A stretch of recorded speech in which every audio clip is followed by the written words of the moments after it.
The heat. The scorching heat that swells the thorax and lengthens the feet.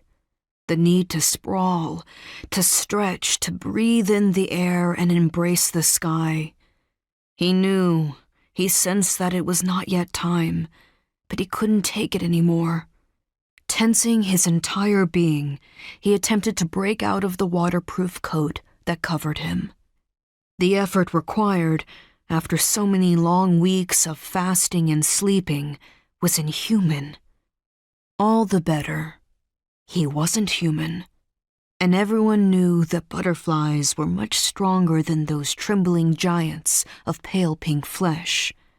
So he pushed with all his might, spurred by this simple certitude. For 140 million years, his ancestors had managed it, so he would too. The membrane did indeed crack, and 2 wet wings appeared in the blinding brightness. Soon the rest of the body would follow, the head, the thorax, the abdomen. The insect would carefully unfold his wings, offering each of his minuscule scales to the gleam of light. In this weather, it would take less than an hour to dry, and then the good life, from flower to flower. However, deep inside him, something wasn't right. There was a cog in the well-oiled machine of metamorphosis missing. He was willing to bet it was still winter.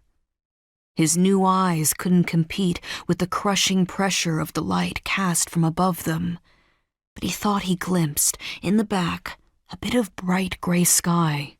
Fat flakes accumulated gradually on the window panes, which were covered in frost.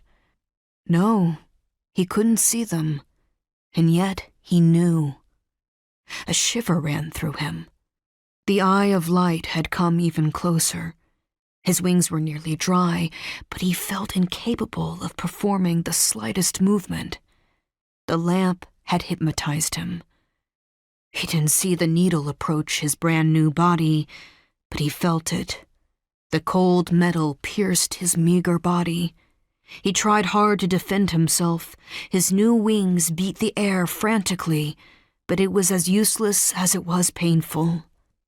So he stopped and let himself be pinned to the board without too much difficulty.